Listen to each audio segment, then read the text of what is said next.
হানাফি মাযহাবের মতে খাদ্য দিয়ে ফিতরা আদায় করা উত্তম, তবে টাকা দিয়ে ফিতরা আদায় করা জায়েজ। এবার যদি আপনি নিজেকে হানাফি দাবি করেন তাহলে আপনি টাকা দিয়ে ফিতরা আদায় করা আপনার জন্য জায়েজ হবে। আপনি যদি বলেন আমি হানাফি মাযহাবের অনুসারী, আমি মৃত্যুর পরে চাই যে আমার বুকে হাত রেখে বলা হোক বিসমিল্লাহি আলা মিল্লাতি ইমাম আবু হানিফা, তাহলে আপনার জন্য টাকা দিয়ে দেওয়া জায়েজ, কিন্তু উত্তম না। হানাফিদের জন্য উত্তম কি? খাবার দিয়ে দেওয়া। হানাফিদের জন্য টাকা দিয়ে দেওয়া জায়েজ। আর অন্য সকল মাযহাব অনুযায়ী টাকা দিয়ে দেওয়া হবে না। খাদ্য দ্রব্য দিয়ে দিতে হবে। কি দিতে হবে? খাবার দিতে হবে, গম দিতে হবে, জব দিতে হবে, পনির দিতে হবে, কিশমিশ দিতে হবে, খেজুর দিতে হবে। কি পরিমাণ দিতে হবে? 1 সা পরিমাণ। 1 সার ব্যাখ্যা আছে 2 কেজি 40 গ্রাম থেকে 3 কেজি 3.5 কেজি পর্যন্ত। তার মধ্যে যেটা সবচেয়ে বেশি, যেটার উপর মতামত রয়েছে শাইখ হুসাইন রাহিমাহুল্লাহ সহ আব্দুল্লাহ কাফেল কুরাইশি রাহিমাহুল্লাহ, তিনি মদিনার ছান নিয়ে এসে সরাসরি মেপে যেটা দেখাইছেন 2.5 কেজি চাল। কত? মাথা পিছু 2.5 কেজি করে খাদ্য দ্রব্য দিতে হবে। কখন? ঈদুল ফিতরে যাওয়ার পূর্বে। এটা হচ্ছে ফজিলতপূর্ণ ওয়াক্ত। ঈদুল ফিতরের পূর্বে দেওয়া কি? ফজিলতপূর্ণ ওয়াক্ত। আর জায়েজ সময় হচ্ছে ইবনে ওমর থেকে যে হাদিস আসছে, জায়েজ সময় হচ্ছে ঈদুল ফিতরের 1 দিন কি 2 দিন আগে। 1 দিন কি 2 দিন আগে দেওয়া হচ্ছে জায়েজ। অবশ্যই ঈদগাহ মাঠে যাওয়ার পূর্বে সাদাকাতুল ফিতর গরিব দুঃখীদের হাতে প্রদান করতে হবে। বিশ্বনবী সাল্লাল্লাহু আলাইহি সাল্লাম বলেছেন, যদি কেউ ঈদগাহ মাঠে যাওয়ার পূর্বে সাদাকাতুল ফিতর আদায় করলো তাহলে তার সাদাকাতুল ফিতর আদায় হয়ে গেল। আর যদি ঈদগাহ মাঠ থেকে আসার পরে সাদাকাতুল ফিতর আদায় করে তাহলে তার সাদাকাতুল ফিতর আদায় হবে না, বরং সেটা সাধারণ সাদাকা হবে। তবে একান্তই যদি কারো কোনো ত্রুটি হয়, যে হঠাৎ করে সেই ঈদের খবর পাইলো, অথবা সে এমন জায়গায় আছে যেখানে তার খাদ্য সামগ্রী নেই, অথবা তার খাদ্য কাকে দিবে এরকম লোক নেই, সেক্ষেত্রে সে যদি অপারগ হয় তার ক্ষেত্রে ভিন্ন। কিন্তু আপনি পারতে পক্ষে ঈদুল ফিতরে যাওয়ার আগেই ফিতরা আপনি দিবেন না, তাহলে এটি ফিতরা আদায় হবে না। সম্মানিত উপস্থিতি, শুধু যে গল্পে বলতেছি যে ঈদুল ফিতরের আগে দিতে হবে, ঈদুল ফিতরের আগে অল্প সময় থাকে, তাহলে কিভাবে দেওয়া সম্ভব? আমি নিজে গত বছর দিয়েছি, এই জন্যই আপনাকে বলতেছি যে ঈদুল ফিতরের দিন সকালে দেওয়া সম্ভব। আপনি সাহাবীদের থেকে যদি দেখেন, বিশ্বনবী সাল্লাল্লাহু আলাইহি ওয়াসাল্লাম তার জীবদ্দশায় যত ফিতরা প্রদান করেছে, প্রত্যেক দিন ঈদুল ফিতরের দিন সকাল বেলায় তিনি ফিতরা প্রদান করেছে। এটি হচ্ছে সুন্নতি পদ্ধতি, এটি হচ্ছে ফজিলতপূর্ণ সময়। সম্মানিত উপস্থিতি, যাকাতুল ফিতরের বিধান কি? যাকাতুল ফিতরের বিধান হচ্ছে এটি ফরজ। সহিহুল বুখারী 1503 নম্বর হাদিস, আন ইবনে ওমর রাদিয়াল্লাহু আনহুমা قال, ইবনে ওমর রাদিয়াল্লাহু আনহু থেকে বর্ণিত, তিনি বলেন, ফারাদা রাসূলুল্লাহ সাল্লাল্লাহু আলাইহি ওয়াসাল্লাম, রাসূল সাল্লাল্লাহু আলাইহি ওয়াসাল্লাম ফরজ করেছেন যাকাতুল ফিতরি সাআম মিন তামার আও সাআম মিন শাইর, 1 সা পরিমাণ খেজুর অথবা 1 সা পরিমাণ জব বা গম আল্লাহ রাসূল সাল্লাল্লাহু আলাইহি ওয়াসাল্লাম যাকাতুল ফিতর হিসেবে ফরজ করে দিয়েছেন। কার উপরে ফরজ? আমি এখানে আল্লাহ রাসূল সাল্লাল্লাহু আলাইহি ওয়াসাল্লাম 6 শ্রেণীর মানুষের কথা বলেছে। আপনি আলোচনা মনোযোগ সহকারে শুনবেন যে এই 6 শ্রেণীর মাঝখানে আপনি পড়েন কিনা। 1 নাম্বার হচ্ছে আলাল আবদি, অর্থাৎ কৃতদাস গোলামের উপর, ওয়াল হুররি, এবং স্বাধীন ব্যক্তির উপর। আপনি হয় কৃতদাস, যেহেতু কৃতদাস নেই আমরা এখানে সবাই স্বাধীন, অতএব আপনি একবার পড়ে গেলেন, স্বাধীন ব্যক্তিকে অবশ্যই যাকাতুল ফিতর দিতে হবে। 2 নাম্বার যাকারি ওয়াল উনসা, পুরুষ এবং মহিলাকে যাকাতুল ফিতর দিতে হবে। আপনি পুরুষ হলেও দিতে হবে, আপনি মহিলা হলেও দিতে হবে। ও সগীর ওয়াল কাবিরি, এবং ছোট এবং বড় সবাইকে যাকাতুল ফিতর প্রদান করতে হবে। মিনাল মুসলিমিন, শর্ত হচ্ছে মুসলমান হতে হবে। আপনি যদি মুসলমান হন, রোজদার বেরোজদার, যার উপর রোজা ফরজ নাই তার উপরেও যাকাতুল ফিতর ফরজ। অর্থাৎ ঈদুল ফিতরের চাঁদ ওঠার 1 মিনিট আগে যদি কোনো সন্তান প্রসব হয়, ঈদুল ফিতরের চাঁদ ওঠার 1 মিনিট আগে যদি কোনো সন্তান জন্ম নেয়, তার পক্ষ থেকে তার পরিবারের যাকাতুল ফিতর প্রদান করা ফরজ, দিতেই হবে। আর যদি ঈদুল ফিতরের চাঁদ ওঠার ওই ঈদুল ফিতরের দিন, অর্থাৎ রমজান মাসের শেষ দিন সূর্য অস্তের পরে কোনো সন্তান জন্ম নেয়, তাহলে তার পক্ষ থেকে সাদাকাতুল ফিতর দেওয়া ফরজ না, তবে দেওয়া সুন্নাত, দেওয়া যেতে পারে। এমনকি উসমান রাদিয়াল্লাহু তাআলা আনহু পেটের সন্তানের পক্ষ থেকেও সাদাকাতুল ফিতর দিয়েছে। এটা দেওয়া জায়েজ, দেওয়া যাবে, দেওয়া ফরজ না। তবে যদি মাগরিবের সূর্য অস্তের 1 মিনিট আগে জন্মগ্রহণ করে তাহলে তার পক্ষ থেকে যাকাতুল ফিতর দিতে হবে, দেওয়া ফরজ। আবার যদি কেউ সূর্য অস্তের 1 মিনিট আগে মৃত্যুবরণ করে তাহলে তার পক্ষ থেকে যাকাতুল ফিতর দেওয়া ফরজ না। যদি কেউ সূর্য অস্তের 1 মিনিট আগে মৃত্যুবরণ করে, অর্থাৎ শাওয়াল মাসের চাঁদ যেদিন উঠে, ঈদুল ফিতরের চাঁদ যেদিন উঠে সেই দিন সন্ধ্যার সূর্য অস্তের 1 মিনিট আগে কেউ মারা গেলে তার উপর থেকে যাকাতুল ফিতর দেওয়া ফরজ না, তার ফিতরা দেওয়া ফরজ না। কিন্তু যদি 1 মিনিট পরে মারা যায় তাহলে তার পক্ষ থেকে তার পরিবারের লোকজনের যাকাতুল ফিতরা দেওয়া ফরজ, দিতেই হবে। তাহলে বোঝা যায় যে ব্যক্তি রমজান এবং শাওয়াল 2 মাসেরই কিছু অংশ পাবে তার উপরে কি ফরজ, আর যে একটি পাবে আরেকটি পাবে না তার উপরে ফরজ না। মনে হয় বুঝতে পারছেন? হ্যাঁ। এবার কত পরিমাণ খাদ্য আপনার থাকলে আপনাকে ফিতরা দিতে হবে? এটা কি নেশাব পরিমাণ? না, এটার নিয়ম হচ্ছে আপনার যদি শাওয়াল মাসের চাঁদ যখন উঠলো আপনি তখন দেখলেন আপনার 1 রাত্রি এবং 1 দিন, 1 রাত্রি এবং 1 দিনের খাবার আপনার মজুদ আছে। কয়দিন? 1 রাত্রি 1 দিন, অর্থাৎ 24 ঘন্টার খাবার আপনার সংরক্ষিত আছে, বা 24 ঘন্টার খাবার কেনার মতো টাকা আপনার সংরক্ষিত আছে, অর্থাৎ 24 ঘন্টার খাবারের সম্পত্তি আপনার আছে। এরপরে যদি আপনার 1 সা পরিমাণ খাদ্য অবশিষ্ট থাকে, ওই 1 সা পরিমাণ যাকাতুল ফিতরা দেওয়া ফরজ। যদি 1 সা না থাকে, আধা সা থাকে, যদি আধা সা থাকে তাহলে আপনাকে আধা সাই দিতে হবে। কিন্তু ফরজ যে 1 সা দেওয়া না, আপনার তো 1 সা নাই, আপনার আধা সাই দিতে হবে। কারণ সতাকাবুর আল্লাহ বলছেন ফাত্তাকুল্লাহ মাস্তাতা'তুম, তোমরা আল্লাহকে ভয় করো, যথাসাধ্য ভয় করো। বিশ্বনবী সাল্লাল্লাহু আলাইহি ওয়াসাল্লাম বলেছেন সাধ্য অনুযায়ী ভয় করতে। আপনার আধা সা আছে, আপনার তো 1 সা নাই, আপনার তো দেওয়ার সামর্থ্য নাই। আপনার 1 দিনের খাবার রেখে আপনি সেই আধা সা দিয়ে দেন। এরপরে আপনার শাওয়াল মাসের আগামী 1 মাসের খাবার আপনার সংরক্ষিত নেই, সেক্ষেত্রে আপনি আবার সাদাকাতুল ফিতর খাইতে পারবেন, কিন্তু আগে আপনাকে দিতে হবে। আপনার যে 1 সা আছে ওই 1 সা দিয়ে দিতে হবে, তারপরে আপনি আপনি খাইতে পারবেন। সম্মানিত উপস্থিতি, অতএব বোঝা যায় সাদাকাতুল ফিতর যার বাড়িতে 1 দিনের খাবার আছে তার উপরে ফরজ। আমার মনে হয় না যে আমাদের এলাকায় বা দেশে এমন কোন মানুষ রয়েছে যার উপর সাদাকাতুল ফিতর ফরজ না। অর্থাৎ সাদাকাতুল ফিতর দিতে হবে আব্দুল হুররি, কৃতদাস এবং স্বাধীন ব্যক্তি, যাকার ওয়াল উনসা, পুরুষ এবং নারী, সগীর ওয়াল কাবীর, ছোট এবং বড়, মিনাল মুসলিমিন, শুধু মুসলমান হলে তাকে যাকাতুল ফিতর দিতে হবে। অতঃপর বিশ্বনবী সাল্লাল্লাহু আলাইহি ওয়াসাল্লাম বলেছেন ওয়া আমারা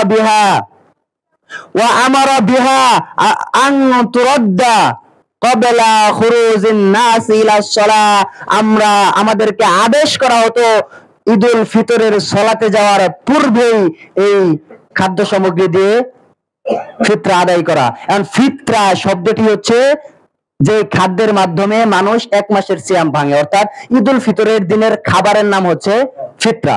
ঈদুল ফিতরের দিনের খাবারের নাম হচ্ছে কি ফিতরা। ফিতরা অবশ্যই খাবার দিয়ে দিতে হবে। যত হাদিস গ্রন্থ রয়েছে সকল হাদিস গ্রন্থে ফিতরা খাবারের কথা রয়েছে। আমি যে হাদিস বললাম সহিহ বুখারীর 1503 নম্বর হাদিস, ইবনে ওমর রাদিয়াল্লাহু তাআলা থেকে এই হাদিসে আমরা 2টা জিনিস পাইলাম, এক হচ্ছে খেজুর, 2 হচ্ছে জব বা গম।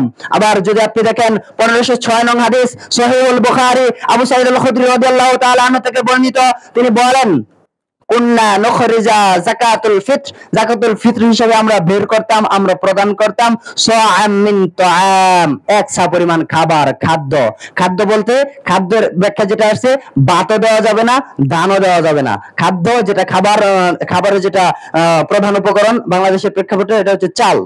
আমাদের প্রধান খাবার হচ্ছে চাল দিতে হবে, ভাতও দেওয়া যাবে না, ধানও দেওয়া যাবে না। কি দিতে হবে? চাল দিতে হবে।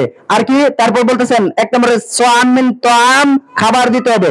আও সাআম মিন শাঈর, জব বা গম দিতে হবে। আও সাআম মিন তামার, 1 সা পরিমাণ খেজুর দিতে হবে। আও সাআম মিন ইকাত, আও সাআম মিন আকিব, 1 সা পরিমাণ কিশমিশ দিতে হবে বা পনির দিতে হবে।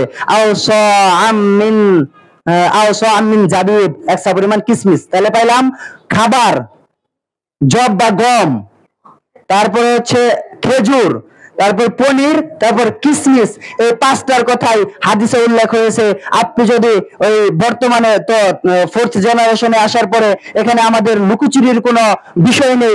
আপনি যদি আপনার গুগলে সার্চ করেন, চ্যাট জিপিটি সার্চ করেন যে টাকা দিয়ে ফেতরা দেওয়া যাবে মর্মে কোনো সহিহ হাদিস আছে কি? সে তো আর্টিফিশিয়াল ইন্টেলিজেন্ট, সেকেন্ডের মাধ্যমে সারা পৃথিবীতে গুগলে যত তথ্য আছে সে কি করতে পারে, সার্চ করে দেখতে পারে সেকেন্ডের মধ্যে। এটা আপনারা যারা ইয়ং জেনারেশন রয়েছেন, যারা তথ্য প্রযুক্তি সম্পর্কে অবগত, তারা জানেন। আপনি যদি সেখানে সার্চ করেন, সে স্পষ্টভাবে আপনাকে বলে দেবে বিশ্বনবী থেকে, সাহাবী থেকে কোন হাদিস গ্রন্থের মাধ্যমে টাকা দিয়ে ফেতরা দেওয়া যাবে মর্মে কোনো সহিহ হাদিস নেই। তারপর সে আপনাকে যেটা রেফার করবে সেটা হচ্ছে, আমরা জানি কয় মাযহাব? 4 মাযহাব। 4 মাযহাবের মধ্যে মালিকি মাযহাব, হাম্বলি মাযহাব এবং শাফিঈ মাযহাব, এই 3 মাযহাব মতে এবং সাহাবীদের মতে, তাবেঈদের মতে, মুহাম্মদ সাল্লাল্লাহু আলাইহি ওয়াসাল্লামের মতে এবং আহলুল হাদিসদের মতে, সালাফিদের মতে, মুহাম্মদীদের মতে টাকা দিয়ে ফেতরা আদায় হবে না, হবে না, হবে না। আর শুধুমাত্র কেবলমাত্র ইমাম আবু হানিফার মতে টাকা দিয়ে ফেতরা আদায় করা জায়েজ, তবে খাদ্য দিয়ে ফেতরা আদায় করা উত্তম।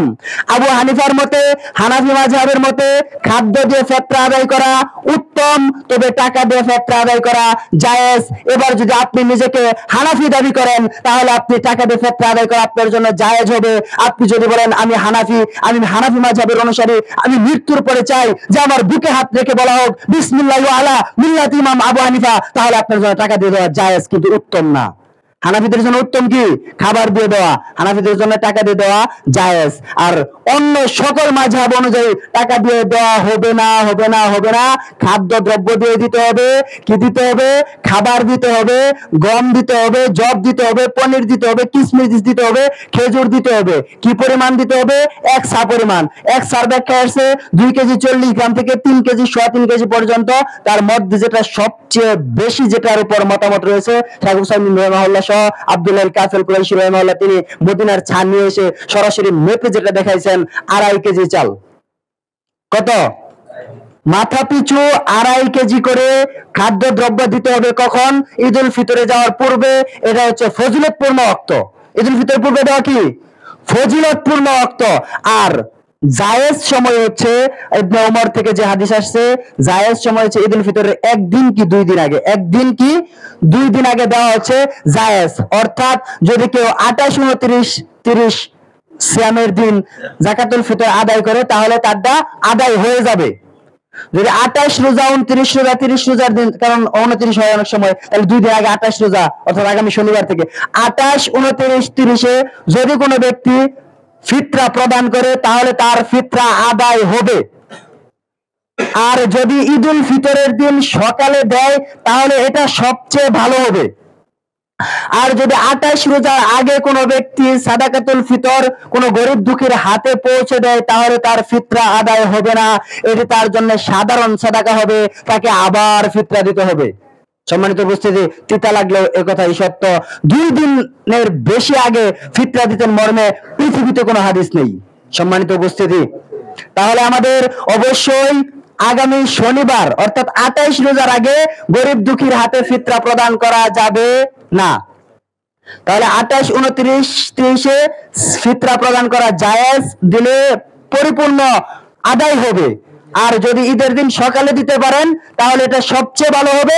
আর যদি ঈদের সালাত থেকে আসার পরে দেন, সেটা সাদাকা হবে, ফিতরা আদায় হবে না। আর ফিতরা হচ্ছে একটি ফরজ বিধান। আর আপনার ফিতরা আদায় না হলে আপনি গুনাহগার হবেন। আর ফিতরা আদায় হলে আপনার রোজার যে ত্রুটিগুলো রয়েছে, দুষ্ত্রুটি, এগুলো থেকে মুক্ত হবেন এবং গরিবরা খাদ্য পাবে। এটা হচ্ছে ফিতরার হকিকত। সম্মানিত উপস্থিতি, তাহলে ফিতরা পাবে কে? ফিতরা কে পাবে? এখানে 2টি সঠিক মতবাদ রয়েছে। আলেমুল আমাদের মাঝখানে কয়টি মত রয়েছে? 2টি। এক নাম্বার হচ্ছে ফিতরা শুধু তারাই পাবে যারা ফকির, যারা মিসকিন, যারা অভাবী, যারা দুস্থ। ফকির, মিসকিন, এর 2টার অর্থ আসে।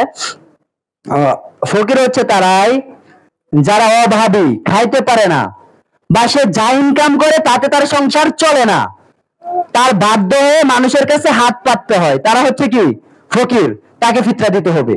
মিসকিন, যারা অভাব, সংসার চালানোর কেউ নাই, ইনকাম করার মতো লোক নাই, সে ইনকামও করতে পারে না, আবার লজ্জায় মানুষের কাছে চাইতেও পারে না, সে হচ্ছে মিসকিন, তাকে দিতে হবে। এই 2 শ্রেণীর মানুষ হচ্ছে ফিতরা পাওয়ার হকদার। ফিতরা কয় শ্রেণীর মানুষ পাবে?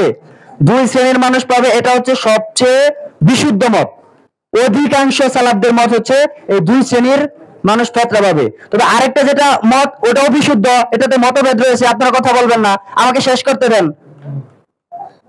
আরেকটা যেটা মত, সেটা হচ্ছে সূরা তওবার 60 নং আয়াতে যে জাকাতের যে 8টি খাত রয়েছে সেই 8 খাতে দেওয়া যাবে। জাকাতের যে 8টি খাত রয়েছে সেই 8 খাতে দেওয়া যাবে। তার মাঝখানে 1 নাম্বার হচ্ছে ফকির, 2 নাম্বার হচ্ছে মিসকিন।